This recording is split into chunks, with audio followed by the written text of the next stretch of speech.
Ao contrário do que as pessoas imaginam, mudar de hábito pode ser um processo muito mais tranquilo, viável e acessível. Hoje eu vou te contar 2 segredos do nosso método. O meu método eu chamo de treinamento integral, mas ele é uma herança do método Cobra. Sempre que eu vou conversar com um aluno sobre mudança de hábito, eu percebo que tem esse paradigma interno de achar uma coisa difícil, uma coisa basicamente impossível, né? Porque eles já tentaram tantas coisas, mas eu percebo que sempre foi a partir de uma estratégia que não é sustentável e convidativa, né? São estratégias meio bruscas, né? O cara está sedentário, aí vai para academia fazer um treinamento da moda. Em 1984, quando eu comecei a trabalhar com meu pai, eu ficava intrigado porque toda pessoa que era sedentária, ele passava uma proposta de treino de 20 minutos de caminhada. Aí eu perguntei para ele: pai, mas por que você faz sempre a mesma proposta? Aí ele explicou para mim o seguinte, ele falou: Nuno, o importante não é o que o aluno vai fazer, é ele estabelecer um novo hábito. E o que é mais fácil, uma proposta irrecusável ou uma coisa que vai dificultar a adesão dele a esse processo? No nosso método existem 2 estratégias que ajudam muito o aluno a aderir ao treinamento físico, né, que são os 2 segredos que eu falei no começo do vídeo. O primeiro segredo é tirar o foco do resultado. Quando você coloca o foco no resultado, você cria muita expectativa. Isso ajuda muito no processo de desistência. O aluno realmente, quando não vem o que ele está esperando, ele fala: ah, não vai dar certo, e já desiste. E esse é um dos principais fatores da desistência no treinamento físico. E o outro é você colocar os objetivos no médio e longo prazo. Quando você pensa no médio e longo prazo, você também apazigua todo o processo. Você sabe que vai ser um processo mais lento e aí também dá uma tranquilidade para o aluno, que é muito importante.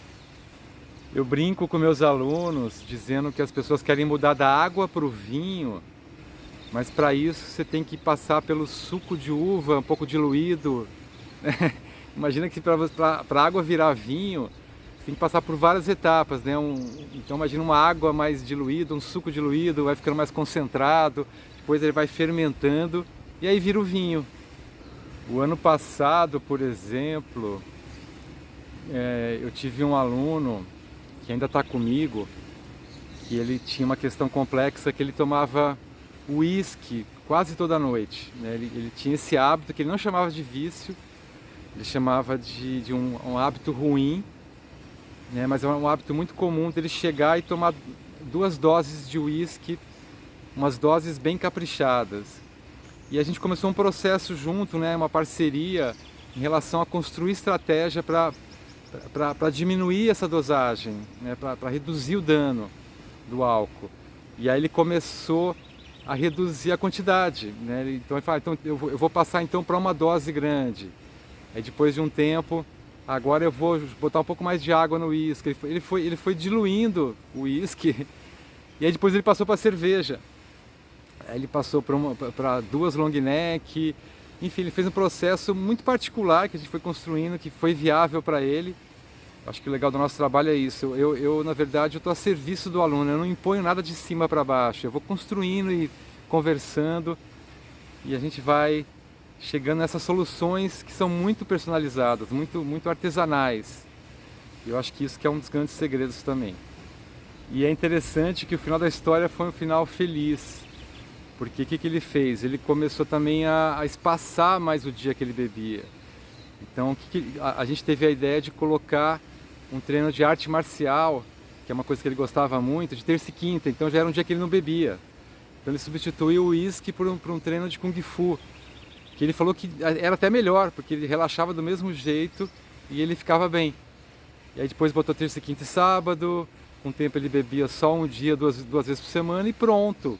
Chegou num ponto que estava bom para ele. Ele falou: eu realmente não preciso ser radical, eu gosto de beber, e para mim funciona assim, vou beber 1, 2 vezes por semana e tranquilo. Então foi um final feliz. E a gente percebe que tem várias maneiras de chegar no mesmo resultado, né? Para algumas pessoas, acho que se a pessoa tiver um problema de um alcoolismo muito grave, às vezes vai ser mais fácil uma postura radical, né? Não tem certo ou errado, né? Existe o certo para você. Essa que é a grande questão.